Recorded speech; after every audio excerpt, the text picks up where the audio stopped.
Hi everybody, and welcome back to Harry's Music Room. If this is your first time watching my video or stopping in, thank you. I appreciate it very much. I like to do this to share my passion for the music and the records that all of us here in the vinyl community really like.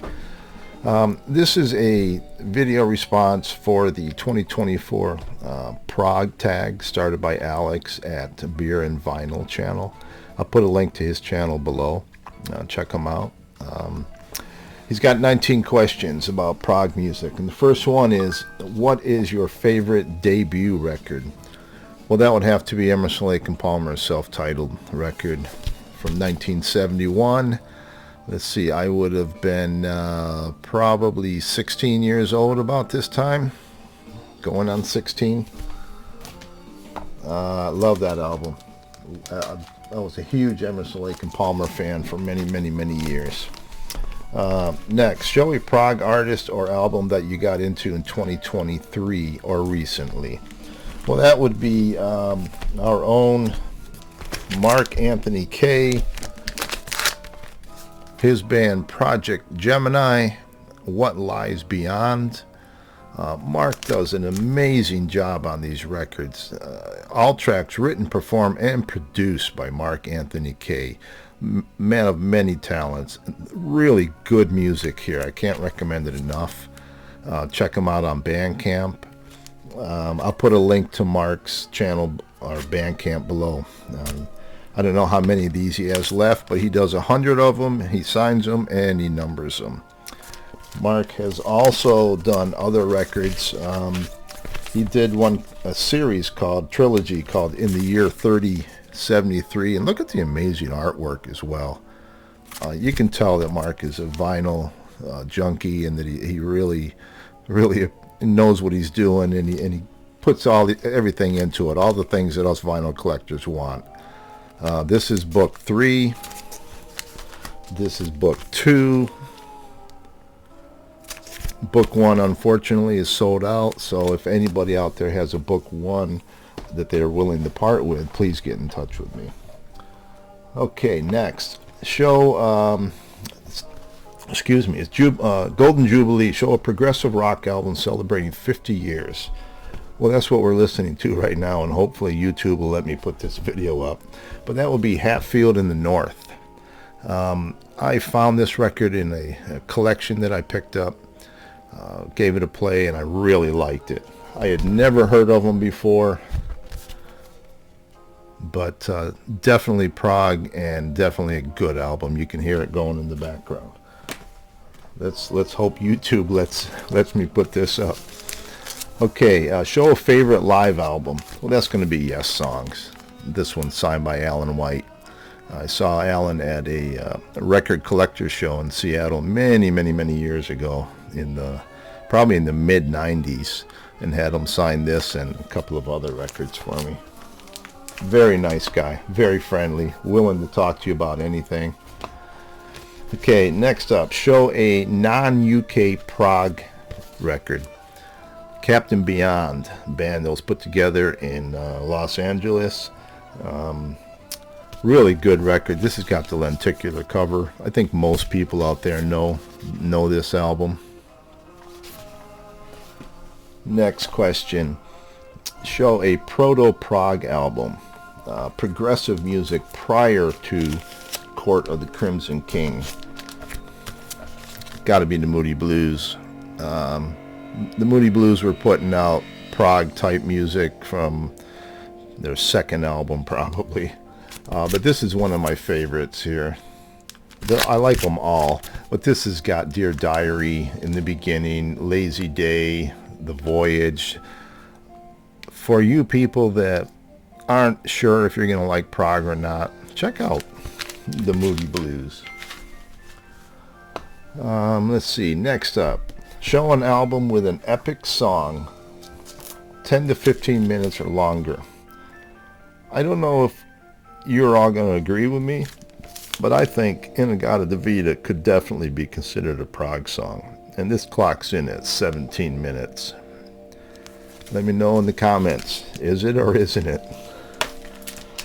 Okay, next, show an album with a prog prog song from an artist that is normally not a prog artist.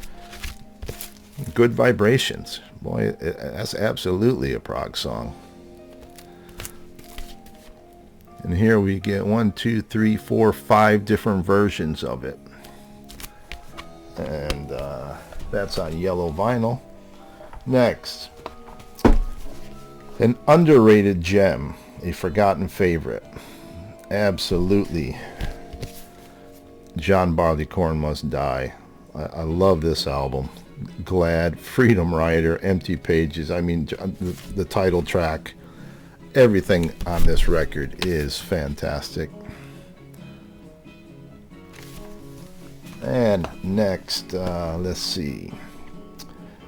And one other. I did two.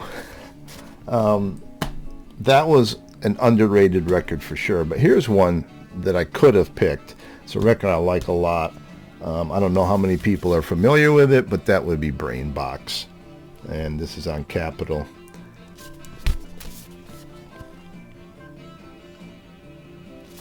That's kind of just a also ran. Okay, next, an album featuring your favorite prog vocalist. Well, that's going to be Greg Lake. And this is his Christmas EP with 4 songs. I saw Greg Lake in the Ringo Starr All-Star Band and got him to sign an autograph for me from the stage. I also saw Emerson, Lake and Palmer in 1972 at Pocono International Raceway for an event called Concert 10. It was a 2-day rock festival with a lot of big name bands playing at that event. That was like 8th through the 10th, I think. And then on the 12th, I was in the Air Force. I was gone. So that was that was my first concert I ever saw, period. I was from a small town. We didn't get many concerts. So Concert 10, Pocono International Raceway, I saw Emerson, Lake and Palmer. Okay, next, Is It Prog? Show an album you describe as art rock. Well, there's just one guy that comes to mind when you mention art rock, and that's got to be David Bowie. A Lad Insane. And next, show a solo album of an artist from a prog band. This is one of my favorite albums, not just prog, but favorite albums. I love this record, and that is Journey to the Center of the Earth.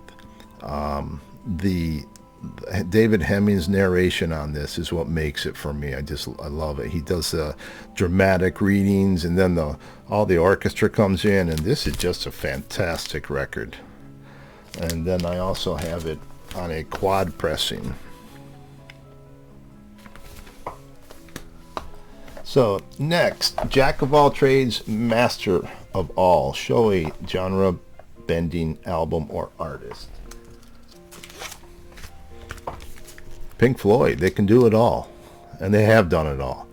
I'm showing this record because it's my favorite Pink Floyd record, metal.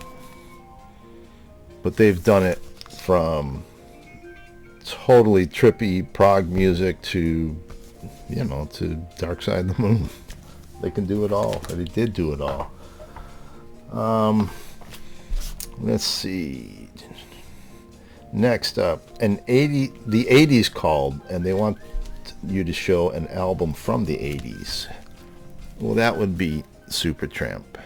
And this is such a good album. I just love this. Loverboy, Fool's Overture.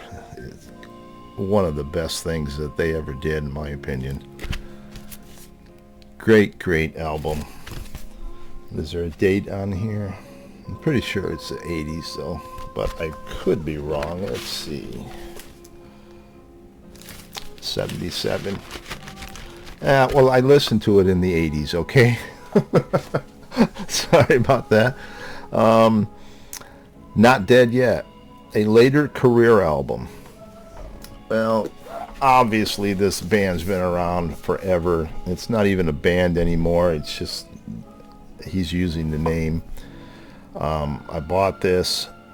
I like most of their releases, but I'm not crazy about this one. and that would be Jethro Tull, the Zealot gene. But Ian's been around forever, and he's still doing it. An artist you miss. Well, I already showed one of their records, but I'll show another because I like everything they've ever done. And I miss Supertramp. Another great record. And then we have Prog Goes Pop, showy progressive pop album. Well, I already mentioned that they can do it all, and if this isn't a progressive pop record, I don't know what is. Probably the most successful prog record of all time. Totally mainstream pop. Great record though.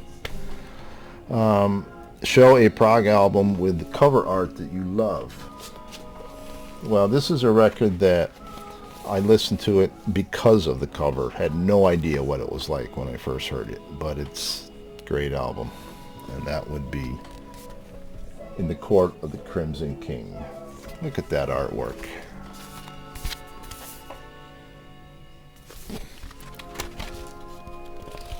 Just amazing.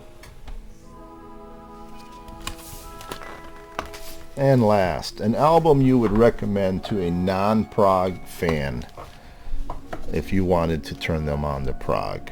I think this is a great starting point. Really do. Day begins, dawn, morning, lunch break, and then you go to afternoon, evening, and the night. Just such an amazing record. So that's it. Those are my 19, I think I got them all. I hope I didn't miss anything. Those are all the questions for Alex at Beer and Vinyl for our 2024 PROG tag.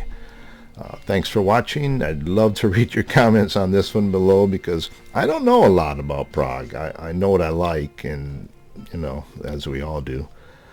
So leave me some comments. Let me know what you think. And thanks for watching. Until next time, ciao.